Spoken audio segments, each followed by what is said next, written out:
राम राम साहब। हम एक इथिक्स की जो है सीरीज चला रहे थे, जिसके अंतर्गत जो है हम आज जो टॉपिक फर्स्ट है उसका जो पांचवा पार्ट है, पांचवा पार्ट का जो लास्ट पार्ट है, आज उसको जो हम कंप्लीट करेंगे। और वो पार्ट क्या है? वो पार्ट है आपका मूल्यों के विकास में शिक्षण संस्थानों की भूमिका।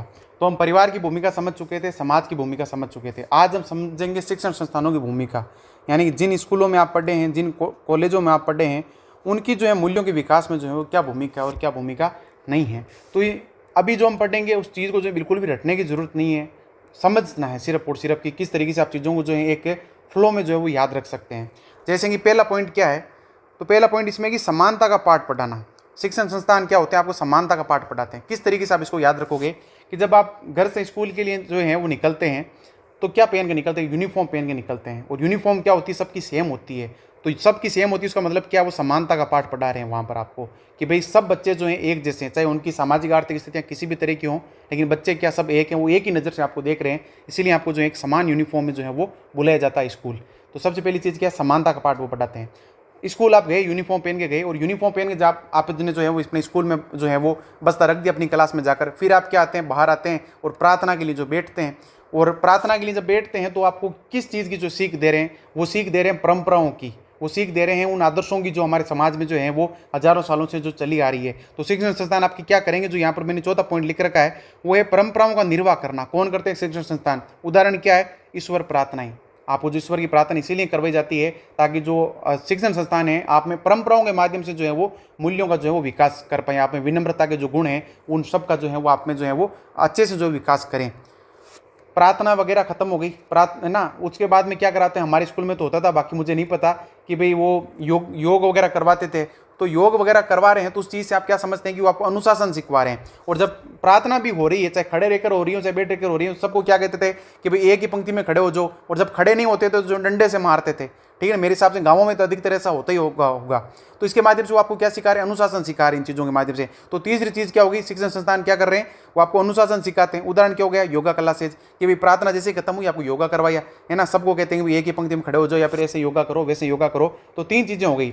घर से आप निकले, यूनिफॉर्म पहना, इसका मतलब है समानता का पाठ पढ़ा रहे हैं। स्कूल में गए, बस्ता रख दिया वहाँ पर क्लास में, और बाहर निकले, प्रार्थना की मतलब है कि परंपराओं के माध्यम से आपको वो मूल्यों का आपका विकास कर रहे हैं। तीसरी चीज़, फिर प्रार्थना के बाद में आपको योगा वगैरह कर रहे हैं, मतलब अनुशासन का निर्माण जो है वो आप में कर रहे हैं। चौथी चीज़ क्या होगी? आप वापस जो है योगा वगैरह खत्म होने के बाद अपनी क्लास में बैठेंगे। और जब बैठेंगे तो अगर आप लड़के हैं तो लड़कियों के साथ बैठ रहे हैं, लड़कियां हैं तो आप लड़कों के साथ बैठ रहे हैं, यानी कि सेम ही क्लास में बैठ रहे हैं। तो इसका मतलब कि आपका लिंग संवेदीकरण क्या किया जा रहा है कि आप लड़के और लड़की जो है बिना दुर्व्यवहार के जो एक साथ बैठ रहे हैं। इसका मतलब क्या है?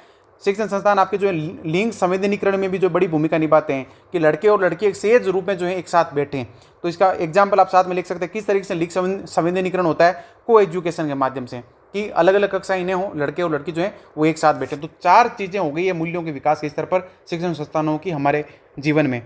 पांचवी चीज़ क्या है कि शिक्षण संस्थान जो है वो आपके राष्ट्रीय निर्माण के मूल्यों की सीख भी देते हैं। किस तरीके से राष्ट्रीय निर्माण के मूल्यों की सीख देते हैं? तो इसमें आप एग्जांपल दे सकते हैं। 15 अगस्त हमारे मनाते या नहीं मनाते? स्कूलों में झंडा वगैरह सब कुछ फहराते हैं। तो जब झंडा फहराते हैं तो चाहे बच्चा पहली क्लास में हो उसको भी ये महसूस होने लगता है कि आज जो है कुछ खास दिन है। और धीरे धीरे जब बड़ा होता है तो उसे ये महसूस होता है कि ये हमारे आज़ादी का दिन है। और इस तरीके से जो है स्कूल जो है आपके आज़ादी के जो मूल्य क्या हैं, हमारे जो स्वतंत्रता सैनिक जो लड़े हैं उनके जीवन के मूल्य क्या थे, उन मूल्यों को जो आपको बताते हैं। वहाँ पर भाषण होता है, स्पीच, सब जो चीज़ें होती है उनको वहाँ पर जो है वो बताया जाता है। ऐसे ही 26 जनवरी वगैरह होती है, उनको भी वहाँ पर मनाया जाता है। वहाँ पर संविधान के क्या मूल्य हैं, किस तरीके से संविधान बना, किस तरीके से जो हम गणतांत्रिक देश बने और राजतंत्र की जो छाया थी उसे बाहर निकले, वो सब चीज़ें जो उस दिन जो है वो बताई जाती है। तो राष्ट्रीय निर्माण के जो मूल्य होते हैं वो क्या करते हैं? शिक्षण संस्थान आपको बताते हैं।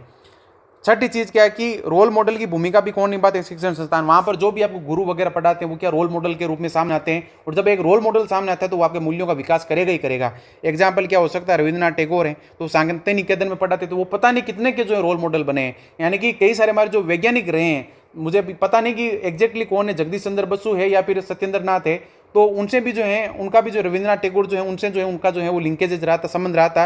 और उनसे जो है रविंद्रनाथ टैगोर से बहुत ज़्यादा प्रेरित थे वो। तो यहाँ पर रविंद्रनाथ टैगोर जैसे अगर टीचर हैं किसी भी स्कूल में, किसी भी शिक्षण संस्थान में, तो बच्चों में बेस्ट जो मूल्य है वो विकसित होंगे ही होंगे। तो यहाँ पर जो है आपके शिक्षण संस्थानों की जो भूमिका है वो खत्म होती है। इतना ही सिलेबस में दे रखा है कि शिक्षण संस्थानों की भूमिका क्या है, लेकिन हम इससे थोड़ा सा आगे जाएंगे। प्लस अगर आप दूसरे सब्जेक्ट पढ़ोगे आपकी चीज़ें और ज़्यादा कवर हो जाएगी, है ना। GS1 GS2 GS3 के साथ साथ जब चीज़ें पढ़ोगे तो चीज़ें और ज़्यादा आप डीप में कर पाओगे। अब विशिष्ट उदाहरण किस तरीके से वो मैं बता रहा हूँ कि जो जैन धर्म है उसमें क्या तीर्थंकर की परंपरा है। तो तीर्थंकर क्या होता है, वो होता है जो आपको सही रास्ते पर ले जाएं। तो यहाँ पर क्या इस तीर्थंकर को जो आप गुरु के रूप में समझ सकते हैं, जो आपको सही रास्ता दिखाए, यानी कि जो शिक्षण संस्थानों की जो परंपरा है वो जैन धर्म की तीर्थंकर जो परंपरा उससे जो लिंकेज इसका जो हो सकता है। तो आप इसको जो एग्जाम्पल में जो दे सकते हैं कि भारत में जो है शिक्षण संस्थानों की परंपरा जो है पुराने दौर से चली आ रही है। पहले जो तीर्थंकर वगैरह भी होते थे जैन धर्म में, तो आप इनका एग्जाम्पल दे सकते हैं।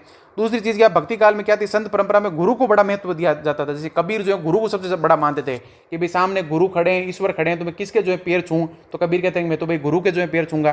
तो वहां उस दौर में भी जो है आज से 500-600 साल पहले जो है गुरु का महत्व था, यानी कि शिक्षण संस्थानों का एक तरीके से महत्व था। आप जो एकलव्य वगैरह का एग्जाम्पल दे सकते हो, लेकिन ये थोड़ा सा नेगेटिव में है कि भाई एकलव्य को जो उन्होंने स्वीकार नहीं किया। तो यहाँ पर जो एक थोड़ा बहुत फेलियर भी हमारे एजुकेशन सिस्टम का जो है वो दिखता है। चौथा एग्जाम्पल आप सुकरात और जो प्लेटो अरस्तु का इनका दे सकते हैं कि जो अरस्तु थे उनके गुरु थे प्लेटो, प्लेटो के गुरु थे सुकरात। यानी कि जब गुरु अच्छे थे तो उनके शिष्य भी जो महान से महान के रूप में जो उभर कर सामने आए थे। पांचवा एग्जाम्पल महाराष्ट्र का दे सकते हो, अभी करंट का जो इंडियन एक्सप्रेस न्यूज़पेपर में आ रखा है वो है दत्तात्रेय वाड़े का। उन्होंने क्या किया, पुणे में एक स्कूल थी सरकारी, उसका पूर्ण कायापलट कर दिया। कैसे क्या, सामुदायिक मॉडल को उन्होंने अपनाया था। यानी कि जो भी गांव के लोग थे उन्होंने जो है ज़मीनें दान की, उन्होंने पैसे दिए, उन्होंने फंडिंग की, और स्कूल जो थी सरकारी स्कूल उसको जो है पूरी की तरीके से जो उसका कायापलट करके रख दिया। यानी जो भी सरकार से संसाधन नहीं मिल रहे थे उनको सामुदायिक स्तर पर जो जुटाया गया। जैसे IIT वगैरह है उनसे जो है वो पार्टनरशिप की गई आपके। और इसके साथ उस स्कूल में क्या किया गया, विषय मित्रों को जो है उनकी नियुक्ति की गई। विषय मित्र कौन थे, जूनियर की सहायता करने के लिए सीनियर्स को जो नियुक्त किया गया उन्हें विषय मित्र जो कहा गया था। तो इसको आप जो है बेस्ट प्रैक्टिस के रूप में जो है वो वहाँ पर दर्शा सकते हैं कि ऐसा ऐसा हुआ था। अब सीमाएं इसकी क्या है, इसको शिक्षण संस्थान उनकी कुछ ना कुछ सीमाएं भी तो होंगी ना, तो उनको अब हम देखते हैं। पहली चीज़ है कि परंपरागत शिक्षण पद्धतियां जो है आज के दौर में जो है शिक्षण संस्थानों में अभी भी चल रही है। किस तरीके से है, रटंत विद्या पर जो है बहुत ज़्यादा जो है वो जोर दिया जा रहा है। तो ये अपने आप में अच्छी चीज़ है कि जब रटंत विद्या पर जोर दिया जा रहा है तो मूल्यों का विकास होगा कैसे, नहीं हो सकता। तो पहली चीज़ ये होगी। दूसरी चीज़ है कि शिक्षा का कोचिंगीकरण जो बहुत ज़्यादा हो चुका है। जब कोचिंगीकरण हो चुका है तो शिक्षण संस्थान है वो दरअसल खत्म ही हो चुके हैं एक तरीके से। स्कूलें आज के दौर में रही कहाँ हैं, तो आप नीचे लिख सकते हैं स्कूल एजुकेशन सिस्टम की जो पूरी तरीके से समाप्ति हो चुकी है। तीसरी चीज़ है कि शिक्षक का ही जो है भक्षक बनना, यानी कि शिक्षण संस्थान जो है अपनी भूमिका जो है वो नेगेटिव वे में निभा रहे हैं। शिक्षक आज के दौर में भक्षक बन रहा है। एग्जाम्पल क्या है, यौन शोषण के बढ़ते मामले। आज के दौर में यौन शोषण के मामले बहुत ज़्यादा बढ़ रहे हैं। केरल में मामले हैं, पंजाब में मामले आ रहे हैं, जहाँ पर जो है टीचर जो है वो रेप के उन पर जो है वो चार्जेस जो है वो लग रहे हैं। चौथी चीज़ क्या है कि तकनीक अनुकूल नहीं हो पाना। आज हमारे शिक्षण संस्थान तकनीक अनुकूल नहीं हो पा रहे हैं, तो वो बदलते दौर में किस तरीके से मूल्यों का बदलने हुए रूप में जो विकास करेंगे उसको लेकर जो चिंताएं सामने आ रही है। उदाहरण क्या दे सकते हैं कि भाई AI प्रयोग को लेकर जो है मूल्यों की समझ बच्चों को नहीं दे पाना। वो बच्चों को ये समझा ही नहीं पा रहे हैं कि AI का विकास या फिर AI का जो यूज है वो आपको किस तरीके से करना है, और टेक्नोलॉजी के प्रयोग को लेकर किस तरह के मूल्यों को जो फॉलो करना चाहिए। ये चीज़ें अधिकतर जो शिक्षण संस्थान है उनको अभी तक समझ में नहीं आ रही है। इसके बाद में आता है कि क्या क्या कदम उठाए गए हैं या फिर क्या कदम उठा सकते हैं जिनके माध्यम से शिक्षण संस्थान और बेहतर बना सकते हैं। तो आप एग्जाम्पल दे सकते हैं ना मूल्यों के स्तर पर कि भारत में जो है NEP जो आपके 2020 उसको अपनाया गया है, यानी कि जो न्यू एजुकेशन पॉलिसी उसको अपनाया गया है। उसमें जो नीति शास्त्र जो है विषय जोड़े जाने की बात की गई कि जो नैतिकता पर आधारित जो है विषयों को भी जो पढ़ाया जाएगा, तो इसको आप जरूर जिक्र करें। इसके अलावा सोशल एंड इमोटिव जो लर्निंग है, यूनेस्को द्वारा इसकी जो शुरुआत की गई है, जो शिक्षण संस्थानों में जो शुरू की गई है, जहाँ पर जो बच्चों का और बेहतर तरीके से किस प्रकार विकास हो सकता है समाज के स्तर पर और भावनात्मक स्तर पर। तो इसके लिए क्या की शुरुआत हुई है, social and emotive learning, short में आप SEL लिख सकते हैं इसको। तीसरी चीज़ क्या है कि ट्रेनिंग हो रही है किन की, टीचर और बच्चों की एक साथ, जिसके माध्यम से मूल्यों का विकास ठीक से हो पाए। इसमें स्टार्स योजना का आप जो है नाम लिख सकते हैं, जो वर्ल्ड बैंक की जो है सहायता से जो शुरू की गई है।